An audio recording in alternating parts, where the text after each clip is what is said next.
Welcome back, everybody. It's Chris, that Oliver guy, and I am gonna go cultimulch some hay ground that I want to get seeded here pretty quick.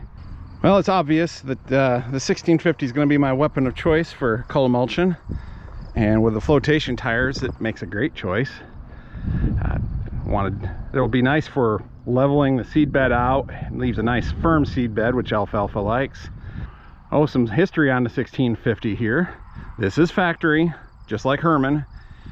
At first, the Terra tire option, the big floaters, was only available on the 1850 and 1950, and then you had to have the Wheatland or industrial rear axle that had a larger 10-bolt pattern in the rear, and then eventually they came up with these adapter plates to put them on the rest of the tractors. So they were available for 1650 on up. 1550 was never offered with front wheel assist, so they never put it on there. When Dad bought this in 1995, he was, well, honestly, he was already terminally ill. Didn't know he only had 3 months to live, but he knew it wasn't much. That didn't matter to Dad. This came up for sale. He had to have known the history of it. It was just on the other side of the county, and it'd been in the local farm paper. He negotiated with a guy, got a price agreed on, gave me a check, says hop in the semi, go pick it up, here's a check for it. The owner was there, and at that time it had a cab, fender tanks. I've got some pictures, none with the cab on. Took that off right away. It was pretty ratted out. And then it had regular ag tires, just 15.538s on the rear, 13.624s on the front, pretty much almost the same as the 1655. So I get there, and the owner is there, and he was elderly at that time. I know he's since passed. And get him paid and go to load, or talking about it some, and he says, oh, this had big tires on it when it was new, when I bought it. And of course I knew he farmed onions and some turf, but I still didn't realize at that time. I was kind of surprised to see a four-wheel drive 1650.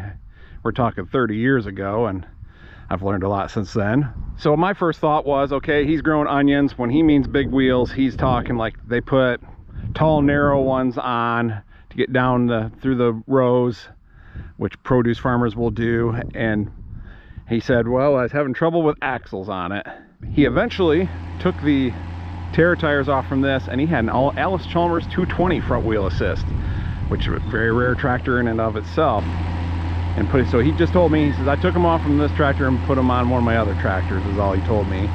And I figured just taller tires, and his axle trouble was probably from mismatched front and rears. I just did not even guess that it would have been a Terra tire tractor. So some years later, I had been using it here on the farm. You know, it's a factory gas engine. Even I had contemplated about putting a diesel in it at one point. I'm glad I didn't. And a neighboring fellow Oliver collector said, Chris, I think that tractor had the floater tires on it when it was new. I'm still thinking, no way that did. So when I was out to the museum in Charles City, Iowa, the Floyd County Museum, which I've plugged a few times, and a great place to go visit and do research on your tractors, Mary Ann, who was the curator at that time, in charge, whatever the word is, unfortunately she's not with us anymore, let me do some research, digging through these build cards. I was doing the Harper Oliver Collector magazine at the time, so I was researching other stuff while I was at it, but I wanted to dig through these, so I'm pretty sure I found all the build cards for all the 1650 four-wheel drives and copied information. And at that time, just didn't even pay. I just had a limited time, so it's copying stuff down and figure I'd do the math later type of thing. So get back to my hotel room, checking things over, and the rear wheel code on this, actually before that I'd ordered the build card. Trying to remember everything now.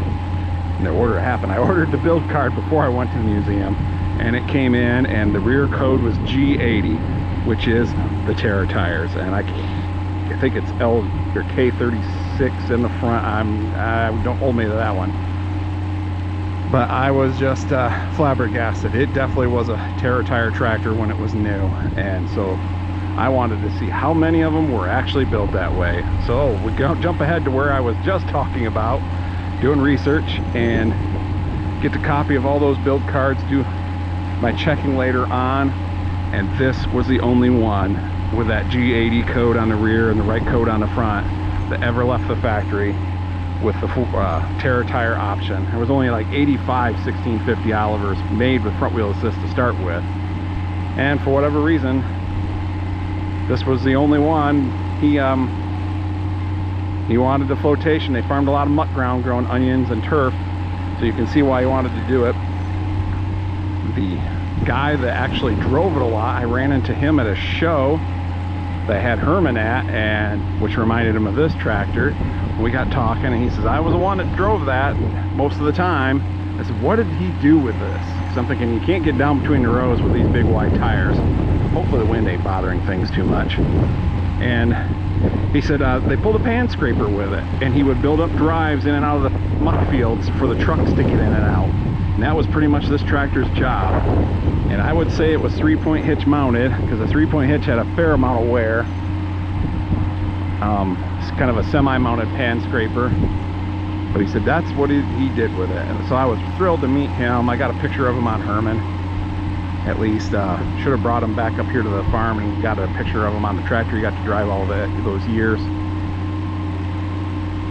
And that would explain why the axle trouble I saw in the service book about in the section of four-wheel drives and tire sizes. It mentions Terra tires. One of the things is you got to make sure most of the tractors run about 1 to 3% lead, where the front axle turns about 1 to 3% faster than the rear, and that actually helps. It helps with steering, you're pulling. If you have it slower than the rear, then you're pushing it, you actually lose power out of that. But when the front goes just a little bit faster, everything works better, except for in this situation. And there's just so much rubber on the ground, there's not a lot of give. And so they wanted as close to zero lead lag as possible, where those were both making the same ground speed. So if you were gonna convert a tractor or something, that was something you really wanted to pay attention to. The front end on this, when I got it, it was the pinion shaft was quite loose. I ended up going through the front axle before I'd done much anything with it. And for the longest time, it was my snow cleanup tractor. Had a 3-point hitch blade on the back, the one I use on the 270 now. But four-wheel drive and a gasoline engine, well, I got to go wherever I wanted, whenever I wanted. So just a great tractor to do that with. I don't do that with it anymore. Partially because it's wider than the blade, but I do not want to take a chance of getting road salt on it. And mostly I do drives around the farm, but some of those drives get up by the road. Just not going to mess with it. I restored it. I think I finished it up in 2015. So it's been almost 10 years since I restored it. Went all through it. The engine ran pretty good, but they did miss on number 4.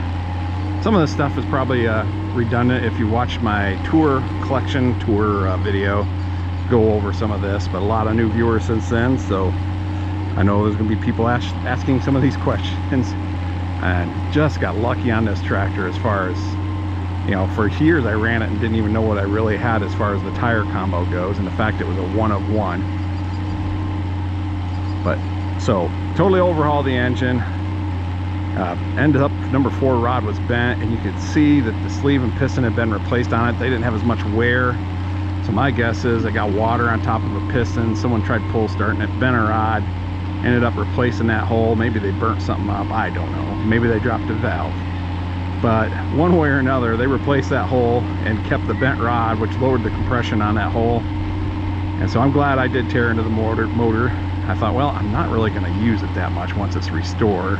Is it worth all that? But I'm glad I did. And I was able to find a new old stock connecting rod to put in there. Went through the hydropower. I'd already done the front axle. Resealed. I actually had a factory dual speed PTO. I restored it back to as close to the original build card showed as possible. So all the options, like it did not come with a cab, that did not show on the build card. It did not come with fender tanks. I think he added those later on once he took the flotation tires off, and it would have been a little bit tougher to get them on there with all that stuff and fender tanks. And so I got a good set of fenders to put on, regular fenders, had fender risers, got those. Pulled the hydraulic unit up. The pump wasn't terrible in it, but I had a new one on the shelf from when we were a dealer. I'm like, I'm putting it in. And like I say, resealed that PTO, checked the transmission over, resealed the transfer case. Not too much I didn't do. The couple things I didn't, I'm already regretting. Like, the axle seals didn't seem like they're leaking. I'm like, eh, and of course they're leaking. The steering motor, I hadn't come up with my conversion that I have the videos on, and I wish I had, and I might yet do it on this one. It drifts to the right a little bit, and it does seep a little bit out of that steering motor. Nothing terrible that a quick wash with a power washer doesn't clean right up, but it just it'd be a lot nicer with a Charlene steering motor in there.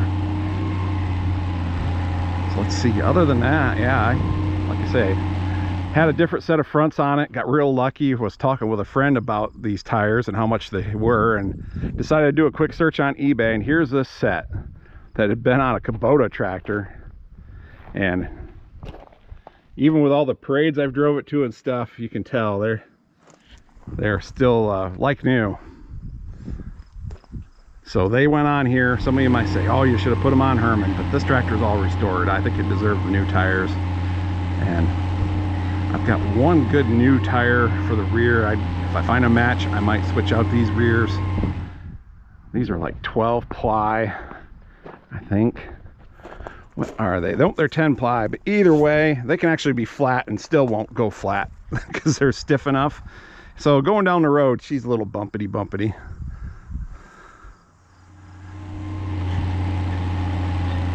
I was planning on doing that this week, and there was a local small town parade on Saturday. I thought, I'm going to drive this over for that. And one of the advantages would be I can go and get wreck gas at the local gas station and just fill it up while I'm there. And I did, and boy, it runs nice on that. It was running a little sputtery because the gas that was in it was getting pretty old. Hadn't done much with it in the last year or so, and it's running so much better now. But that wreck gas is not cheap. It cost me $98 to fill that tank up, and now I'm gonna go burn it up. But you know what, I own it, and that gas is not gonna get any better.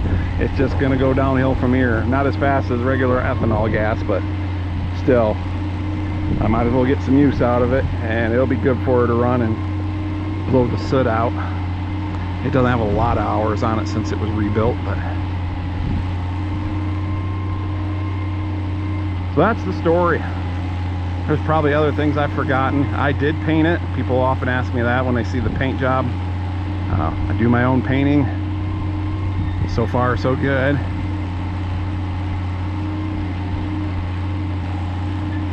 And let's see, the other thing would be, I had it on a dyno, and we'll see how good it runs today, because when you got her under full load, it was good on the dyno for about, what was it, a few seconds, 10 seconds, something like that, and then the power would slowly start dropping off, and it wouldn't run quite as smooth. And I'm pretty sure there's a leak in the diaphragm on that distributor, the old Holly. I should have just went ahead and replaced it, but I thought, you know, I'm gonna try to keep it as original as possible. So as long as you don't get her to where the governor is against the stop, well, she runs fine. But you got her right down to it, it'll eventually, it's like it runs out of vacuum, or, you know, the vacuum's the lowest then because everything's wide open, and that, I don't think that that amount of vacuum can keep up with the leak in the advance in that distributor, and then it slowly starts unadvancing and running rougher. And you let it, when I had it on the dyno, I'd let it off, didn't have to throttle back or anything, just let it catch its breath. It's get running right again, tighten down the dyno, and, you know, it'd be making power, and then just slowly but surely start dropping off again. So I guess that's what I'll have to do. But for now, it's got the original distributor on it, the little Holly that's a pain in the butt. But we'll give you some more field time here with it, and hope you enjoy watching it. I enjoy driving it.